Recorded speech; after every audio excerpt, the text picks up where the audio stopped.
Hello and welcome to episode 474 of the Money to the Masses podcast with your resident expert as always, Damien, Bay and me, Andy Leaks. Damien, how are you doing? I'm good. I'm good this week, Andy. I'm just excited this weekend. Well, by the time people have started to listen to this, I've been to a wedding already this weekend. I'll be shortly going to the London Derby, which never is, well, it's not always good news for Tottenham fans, but I've got quite an exciting weekend rather than just doing a spot of garden. So I'm quite pleased about that. It's been ages since I've been to a wedding, to be honest. So long, in fact, that we were debating what the right amount for a wedding gift actually was, because the last time I probably went to a wedding was about 20 years ago. And at that point, it was about £50, if about per invite. So if you went as a couple, you'd probably pay £50 towards a wedding. And I think inflation has meant that's got to rocketed up. So we're having a debate about that in our household. And I've been intrigued to what listeners think, actually. What is an appropriate gift? A lot of people want money these days, but what is an appropriate gift if you've got a sit-down meal and if you've not got a sit-down meal? Because I think it does make a difference. I think you're right. I think there is a difference between the day invite and the evening invite. And I think inflation probably means we are nipping towards that £100 mark for the daytime and probably somewhere in the region of 50 for an evening. But I don't know, let's let the listeners have their say. I'll tell you what we'll do. We now put this video on Spotify every week. So if you're a Spotify listener and you want to listen to the podcast, and you do listen to the podcast that way, you can now click on our podcast and watch the video within Spotify itself, which is great news. But also Spotify allows us to do polls via that platform. So I'm going to put it on Spotify this week as a poll. So if you do listen via Spotify, or even if you don't, head over to there. It was just as well I was rambling about the wedding, actually, Andy, because that was a good segue to remind people about the fact you can now watch podcasts via Spotify. So Spotify are really pushing podcasts, which is great to see. So moving on from all of that, what's on this week's show? Well, we're doing a bit of a savings special because it is UK Savings Week. Now, you probably have never heard of that, but it is a week where associations and financial institutions start to help promote the benefits of savings. So we're going to do a special in which we look at what's been going on with savings rates, what the best rates are out there. More importantly, we're going to be focusing on how you can get 5% or more interest on your savings, because that seems to be the key benchmark where people either decide to save or invest. If they can get 5%, then they will typically start to favour saving. That's in my own personal experience. And then the final piece on the podcast, Andy, is going to be an interesting one on savings challenges. It's been a few years since we've looked at savings challenges, so ways to be able to try and build up a pot of money if you're saving towards an emergency fund, a holiday, whatever it might be, a wedding possibly. Then here are some different challenges and also a slightly more modern twist on it from last time. We're actually going to be talking about automating some of that. And for those of you who are coming back and listening through the back catalogue, well, what I've got to say is probably jump forward through the first two pieces. It's rare that we do contemporary pieces, but we are, because it's Savings Week, and focus on the last one this week. Okay, so let's move on to the first piece of the podcast then. And we're going to be looking at savings rates, particularly fixed rate bonds. There's some data that's come out on where the rates were a few years ago, where they are now. And Damien, you've looked at that, and knowing what we know at Money to the Masses and in terms of swap rates and future interest rates, you're going to look at how those rates stack up in terms of what we predicted in the future. So we'll put some information on screen for those who are watching the video. But Damien, over to you, savings rates, where we're at the moment. Yeah, so with savings rates, I think fixed rate bonds are quite a good way of looking at a standard set of interest rates. So basically you standardize the data and be able to compare different time periods, because I think what's happened, we've seen the Bank of England base rate be cut for the first time in obviously years, and we're now at 5%, and the market is predicting that we are going to see further cuts in the future, and we should have another cut before the year is out.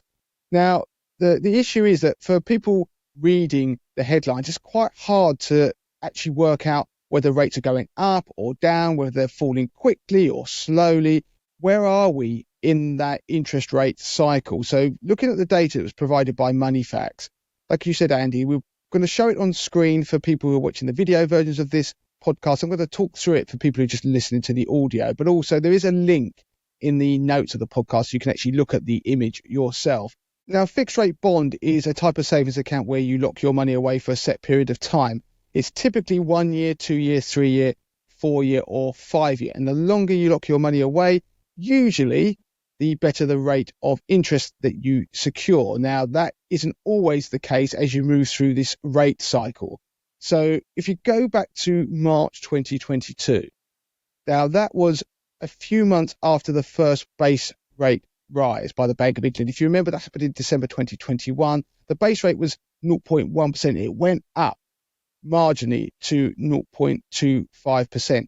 Now, if you look at the rates of interest you could get on 1 year fixed rate bonds, for a 1 year bond back there, you get 1.5%. For 2 years, it's 1.7%, 3 year, 1.92%, 4 year, 1.95%, and for 5 year, it's 2.19%.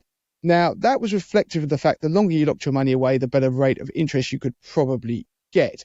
And that was, at that point, the market wasn't predicting that rates were going to skyrocket, but that rates from the Bank of England were probably going to creep up over time. So that was reflected in the rates of interest that you were being offered by the banks at that point of time. And then actually looking back at those rates, they weren't particularly exciting, but they probably felt a little bit exciting at the time. And that is one of the risks, obviously, of fixed rate bonds. Someone who locked their money away for 5 years had a rate of interest that's 2.19%. They still have that rate of interest, in fact, where we've seen the 5 year bond rate get up towards nearly 6% in September 2023. So as we move through the rate hiking cycle by the Bank of England, we saw by September 2022 that the 1 year fixed rate bond was giving you 3.5%. And if you went up to the 5 year bond, you got 3.61%. Now, interestingly, we were at that point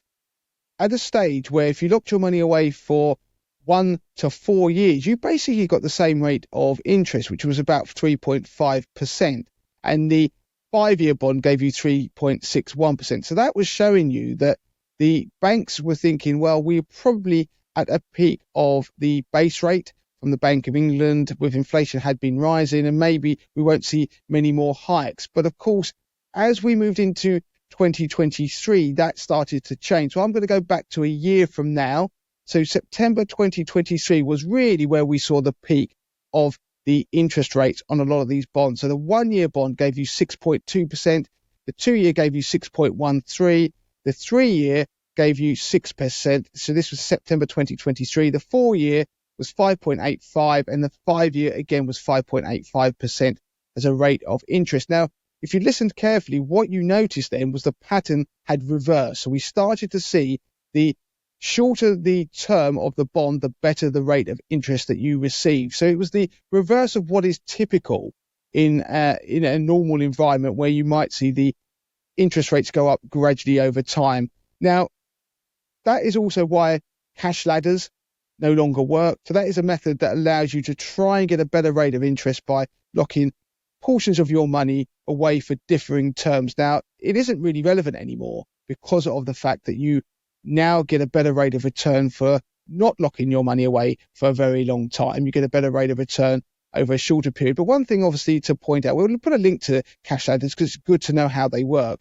But one thing to obviously point out is that although the rate of return that you might get on a 1 year back in September 2023 was 6.2%, well, you would already come out of that bond now, and now you'd be looking at the rates that you can get today. So the 5 year back then had 5.85%. If we look at the best 1 year fixed rate bond, we are only just above 5% as we make this show. So you can see you've already lost nearly 1% in terms of the interest rate if you come out of the best bonds from a year ago that were only 1 year in terms of term, and you locked into a new one now. So you can see the benefits of locking in for a longer term was that you get that interest rate every year, but of course you've got a slightly lower rate of return. So obviously the Bank of England base rate by September 2023 had hit its peak of 5.25%. It was only in August this year that we saw the first cut.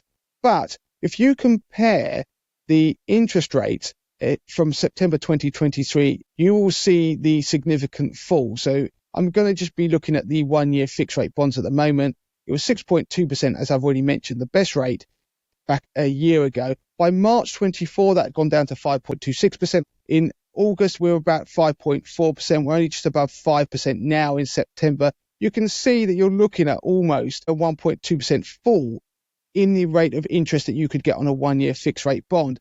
But if you looked across all the other terms as well, so if you had a 2-year fixed bond a year ago, the best 3-year fixed rate bond rate a year ago, we are looking around about a 1.2% difference. So they are 1.2% worse, the rates you can secure on all of these terms of bond now than they were a year ago. So that is a lesson to people. That just shows you that all we've seen is a 0.25% fall in the Bank of England base rate, but the market was already starting to price those falls in and more cuts in the Bank of England base rate.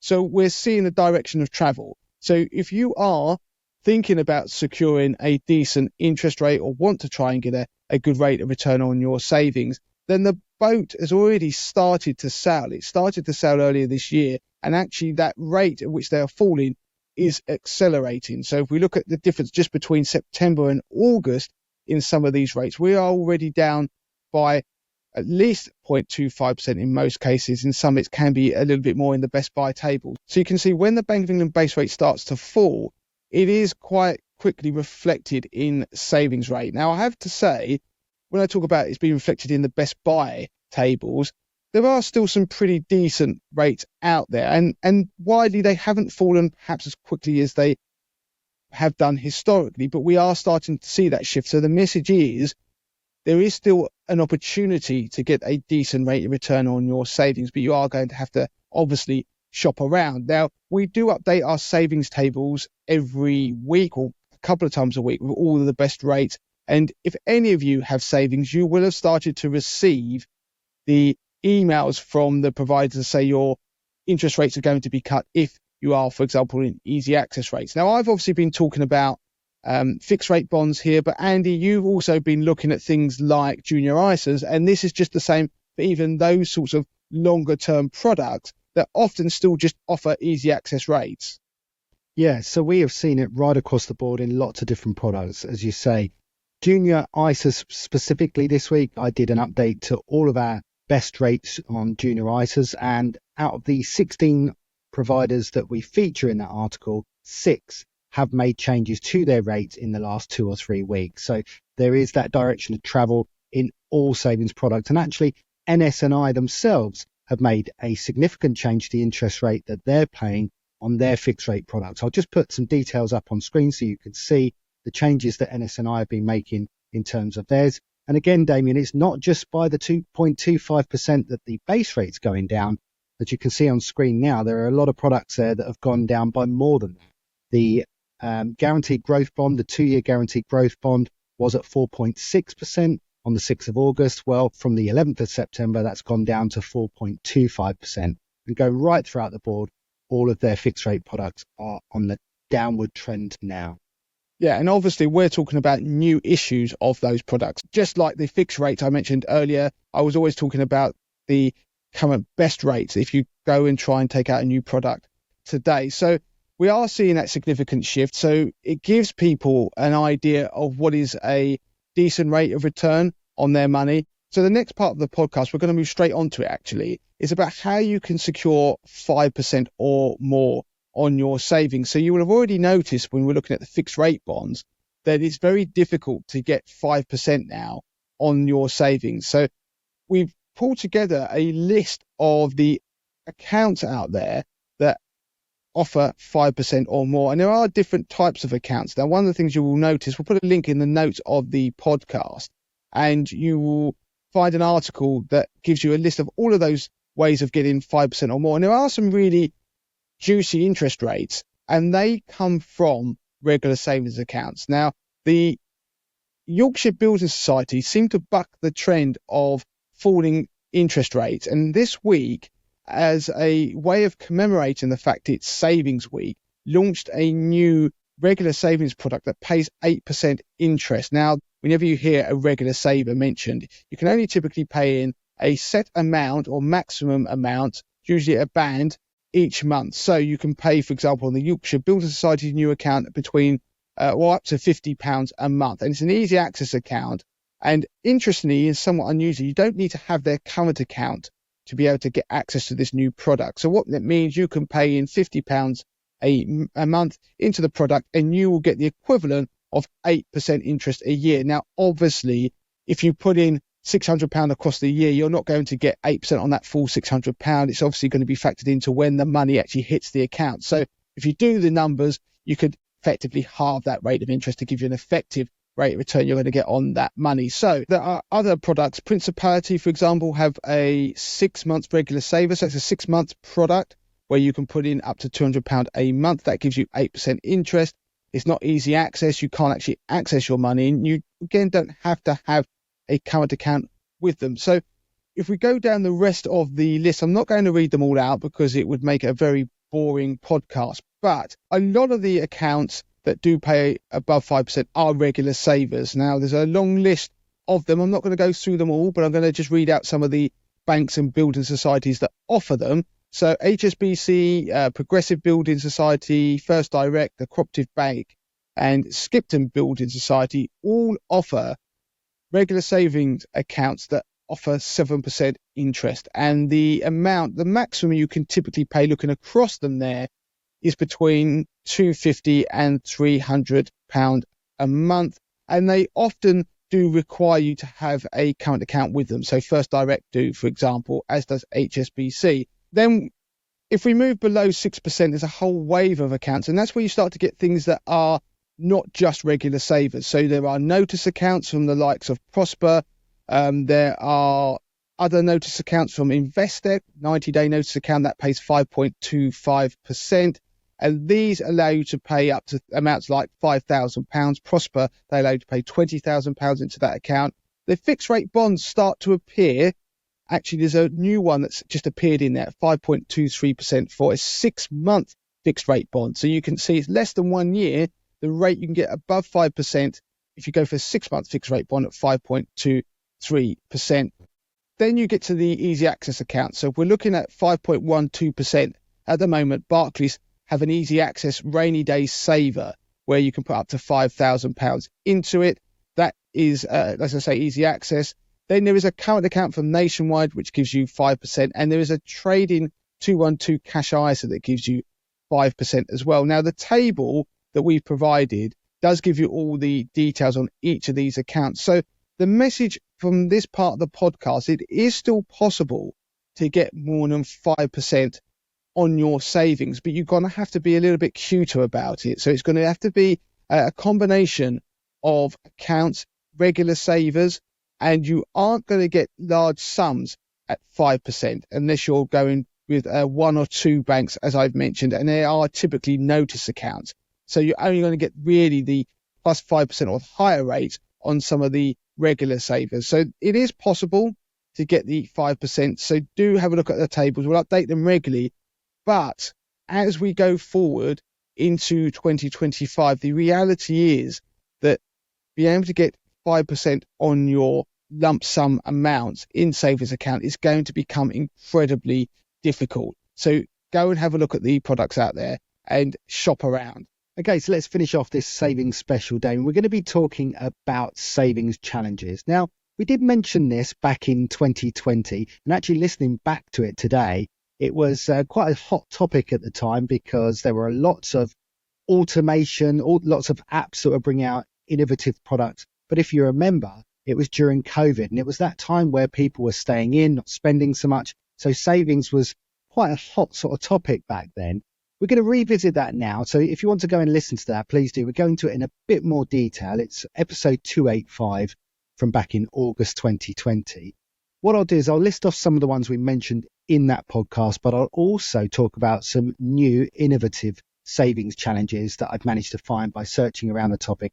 And Damien, we'll talk at the end about some even more innovative ideas on how you can automate the process of savings. So what we're talking about in terms of savings challenges, it's really to come up with a fun way to try and make savings habits, but also a way to try and simplify the process sometimes. So I'll give you some examples. The 365 money challenge is one of the most popular ones out there. And it's where you start to incrementally increase the amount you save each day. So on day 1, you would save 1 pence. On day 2, you'd save 2p. Day 3, you'd save 3p, and so on. And so you do that for a year. And then over the year, if you work it out, by the final day, you're obviously saving 365 pence or £3.65.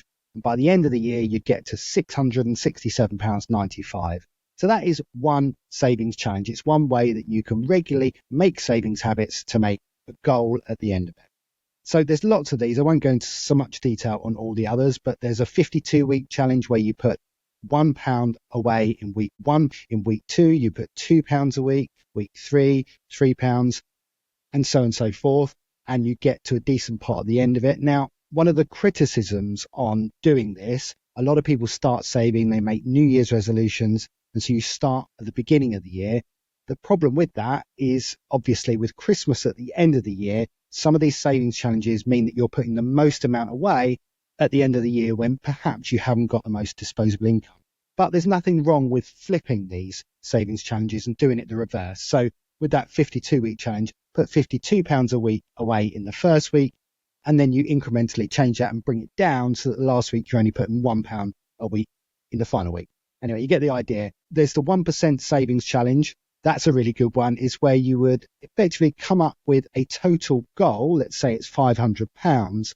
And every time you put some money away, you chip away at it 1% at a time. So in that regard, you put away £5 every time you put money away. And you can decide on how and when you put the 1% away, but you know that every time you put money away, you're chipping away at that goal 1%. So 100 times, you'll get to your goal eventually. Spare change, putting money in a jar. Obviously, that's as old as time. We probably all remember growing up. We had a pot in the corner. Damien, listen back to that podcast. We both had a big jar in our landing at home where our parents would chuck money into. In fact, it wasn't a big jar. It was one of those big whiskey bottles, I think, from this. Yeah, do you know, Andy, that is really weird that you brought that up. And we are doing this on the podcast because I was going through my phone looking for a photo of, I can't remember, it was something to do with, I was going to show the kids something. And a picture of that very whiskey bottle, that massive whiskey bottle, was on my phone. And I was thinking, where did I get that picture and why did I have that in my phone? And you've just answered it. I probably shared it on social media at the time we did that podcast. So I'm going to share it again on social media this week, put it out there so people can see the size of these whiskey jars. Because I don't know if do they still exist? I don't know. I don't know where it came from, Dane, because I remember, listening back as well, we were both surprised to find that we both had that very same whiskey jar. I'm pretty sure it was a Bell's whiskey jar, and it was absolutely huge. It was I remember it coming up to my chest almost when I was. Even now, I think it would come up to my waist, Andy. I think it would, and I don't know where they come from and if they even exist. And I still picture that being on the landing when I grew up. So yeah, so if you haven't got a whiskey bottle, there are obviously other containers you can use. Yeah, exactly. So that's the old-fashioned method, but there are new ways to put spare change now in a jar, and you can do that through automation. A lot of the digital banks allow it. And there are apps such as Plum and Moneybox that allow you to round up your spare change and put them into various savings accounts or investments. There's the Vices Challenge, which is fairly simple. Instead of having your takeaway or your coffee each day, you put that money into a savings account. I'll be honest, if I did that one, I'd be quite miserable after a week or two, but each to their own. There's the £1 a day challenge, which is really simple. Put £1 into a savings account every day, and by the end of the year, you'll have £365. And the final one that we covered in that podcast back in 2020 was the days a week challenge, where on a Monday you'd put £1 away, Tuesday it's £2, Wednesday it's £3, and then it would reset at the end of the week and you start again the following week with £1 on a Monday. You will end up saving quite a lot of money that way, but equally it will cost quite a lot because you are putting quite a lot of money away each week. So yeah, have a think on some of those. But the reason we brought it back to the podcast is we've looked at if there are any other savings challenges out there. And I've come up with quite a few new ideas, and I quite like some of these. In fact, some of these ones that I'm going to mention now, I'm probably going to have a little go at myself. So there's the 5p challenge, and this is where you increase the amount you save every day by 5p. So you start with 5p, the next day you go 10p, the next day 15p, and so on. If you continue that for a whole year, you'll actually end up saving £3,400. So you need to have quite a bit of disposable income in order to do that. But it is a way of creating habit and getting to your goal at the end of the year. So yeah, give that one a go if you like. Again, you can also do it the other way round, and you start by saving the maximum amount and then reduce it by 5p each day. That way, if you're doing it towards Christmas, it might be easier for you. The rainy day challenge, I love this one. You basically, it's a bit of a manual thing that you have to sort of keep an eye on something, but there is an automated way of doing this, which we'll talk about later. It's called the rainy day challenge. You put a set amount away every time it rains. So every time you look out your window and you get depressed that it's raining outside, that's your trigger to put, say, £5 into a savings account, £10 into a savings account, and that can be your rainy day fund, perhaps for a holiday or whatever. I quite like it's a bit different, that one. Talking of weather as well, there's something called the Weather Wednesday Challenge. I love this one. So you check the weather every Wednesday and then you save whatever the high temperature is for that day. So every Wednesday you go in and you say, oh, it's a 19 high today. It's a high of 19 degrees. So you put £19 away. Because you're only doing it once a week, it shouldn't mean that you're having to put lots away. But it is a way that you can sort of vary the amount you put away. It keeps you mindful of the fact that the weather is either great or rubbish. Damien, what do you think of that one? It's a different one, isn't it? Well, I think that is very British because we do like to talk about the weather. And I think nearly everybody in the UK, it is such a stereotype, but it is true. And I've said it to people friends of mine who don't come from the UK, who say you do talk about the weather a lot. And I'm like, we do. But then if you live on an island where the weather can change, we can have 4 seasons in a single day, you would also talk about it a lot. So I do like that. I do think I'm somebody always looking at the highs and lows of the day. I'm the person who was debating about putting the heating on this week. Obviously, it was not going to happen in my household. We were very much trying not to put it on. I just got my onesie back out. But I do quite like that. I like something that's a little bit quirky, something that has a regularity about it every week, but it also has something that is a little bit of fun with it. So I do like that one, Andy. Yeah, and you mentioned there about the lows. If you're finding that, obviously, during the summer you might be hitting 25 every Wednesday, if you like, 26, 27, 20. You could do the low for the day as well to make it so that you're not having to put so much away. It's a different take on the same thing. Andy, you're such an optimist. We live in the UK. We do not have often these. I mean, this year, I think we should do millimeters of rainfall. That would probably increase our earnings even more. I think you're right. The dinner money challenge is one that I like as well. Look at how often you eat out for lunch and commit to making your own lunch for that day, and then you put that money away into a bank account. So it's a dinner money challenge, rewarding yourself, if you like, in savings for every time that you do a good deed and don't end up spending on your lunch. Save the date challenge. This is a bit quirky, but I quite like it. So every day you save an amount based on the date. So this podcast goes out on Sunday, the 15th of September. So you would take the 1 and the 5 from the 15th, and so that's 15p. And then the 9 from the month, that's 9 pence. And then the 24 from the year. So 15 plus 9 plus 24 equals 48p. It requires a bit of maths each day, but it gets you to think about it. It's a different amount going away each day. I thought you were going to do one of those tricks where they go in and then were you thinking, is that the number you're thinking of? And you always end up at the same one anyway, instead. Yeah, that's a little bit too convoluted for me, but I do kind of like the inventiveness, the creativity behind trying to have a new method or exciting method of saving. Damien, I liked it because I just love numbers. I just like looking at numbers and playing with numbers. I'm such a saddo.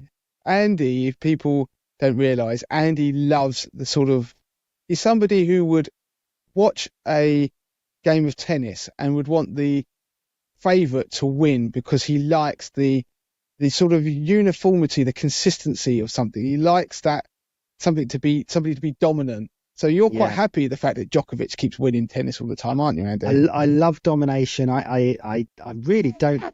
I really don't like it when the outsiders win. And in numbers, I love 5s and I like 0s. I just like uniformity. Right, let's move on to the final. Enough of domination, Dan. Let's move on to the final one. It's called the salary round down challenge. So it works well for those who have potentially fluctuating salaries or who get paid regularly. Whatever you get paid into your bank account, you round it down to the nearest £100 and save the difference. So let's say you get paid £1,470 into your bank, you'd put away the £70. You'd round it down to the nearest £100, and 70 quid goes away that month. So on that then, Andy, is that the end of your challenges? Because I'll wrap this piece up with a few extra tips. So one thing I would say is if you are going to do a challenge, do try and get one that matches your lifestyle. So, for example, if you're paid weekly, it does make sense to have a challenge that has a weekly input of some kind. So do look for those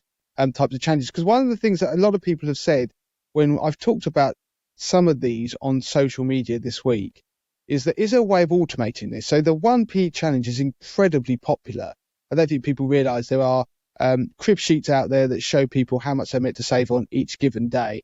And you can cross off each day as you go along if you're physically doing it with actual money. But a lot of people don't use real money, coins, all that often. So they might want to try and do this themselves. So if you want to try and do that with a bank account, it would mean you'd have to manually go in each day and transfer a penny, 2 pence across to your savings account or savings pot. Now that is okay, that's doable if you had one of those crib sheets so you can keep track of what you're meant to be saving as you go along, because obviously it's easy to miss a day, so you might have to play catch up. But looking into it, there are some ways that the 1p challenge, for example, can be automated. Now, Plum, which is a saving and investing app, does allow you to do a few of these challenges in an automated fashion. So it will move money across. So it will do things like the 52-week challenge, the 1p challenge, but you will have to be on one of their subscription plans. So they range from typically $4.99 and upwards. So that might put some people off. But looking into this, I came across something that's very interesting. We might come back to this on the podcast as a broader piece. It's a bit of fun, really. But there is a service out there called If This, Then This. That is IFTTT. And what that service does is effectively can sync up a whole range of apps and services you may use. It could be things like, for example, it could be Google Docs. It could be things like your position on your phone, so where you are actually moving. It could be to do with the time. It could be the weather. It can be even your bank if you bank with Monzo. So this is where it's interesting for people out there. And there's a lot of you who listen to the podcast who are Monzo customers, and it is possible to use these services. And again, they create these, they're almost like recipes that where if something happens, it triggers an event in the associated or linked app. So you can do these challenges by using this IFTTT. We'll put a link in the notes and linking it through to your Monzo bank account. So what it does, it will do the 1p challenge that Andy mentioned. It will in fact do, I think, pretty much all of the change or most of the changes that Andy mentioned, because these recipes are created by people who use the service. And I've used it for things in relation to work, where it could be relation to things like spreadsheets, for example, or it could be services such as email or Evernote, whatever it may be. But there are some quite creative ones on there that we might do as a separate podcast piece. So you could, for example, not just do the 1p challenge and the reverse 1p challenge, but you can also do things like, if you go to the gym, it will put money in your savings account as a reward, or actually the reverse, it will take money out of your savings and put it in your account so you can spend it. That is doing it by looking at where your iPhone is and the location setting. It will trigger something, and then that will in turn, through the IFTTT, tell your Monzo account to move money in and out of a particular pot, for example. That is something that's incredibly clever, and in theory you can even do the weather one that Andy mentioned, because weather apps can be used on this as well. So we'll put links through to that for people if they are interested. It's got a bit of a following, actually. It's a legitimate site and a way of linking up all sorts of things in a very clever way. I think if once you go down that road, you'll probably find yourself linking up all sorts of things, including your lights in your house, to do crazy things when certain things happen, and they turn your music on, for example. We could come back to that as another piece in the future. If people want us to, do get in touch, because we could come up with some incredibly creative ways to save using a service like this if you are a Monzo customer. Now, unfortunately, it doesn't seem like any other bank in the UK is linked up with this particular technology. But if they do it in the future, then we will let you know. And obviously, roundups, Andy mentioned earlier in the piece, there are a whole host of ways of doing that now. Now, a lot of banks will offer that service. People like Starling, Monzo, even companies like Lloyd's have been doing it for a number of years. So you can round up your spending and move money into a savings pot so you can start to save for a rainy day. So, Andy, that is it. I think we are done for this week on the podcast. A savings special. It was different, but I do think it was a lot of useful information in there for people. As ever, do join our Facebook group, facebook.com/groups/money to the masses. Follow us on all our socials. So particularly Instagram and TikTok. If you're listening to the show, go over there and just like a lot of stuff that we're doing and help share it, because that will help grow our social channels, which is something that we really want to do. Also, do subscribe to our YouTube channel and do leave comments. And also, you can follow the show on Spotify if you want to, if you're not already doing so. And you can watch the video version of the podcast within that app as well. So you don't have to go somewhere else. You can listen to the show or watch it all via that particular app. So, Andy, I think I've covered everything. It goes without saying, give us a 5-star review.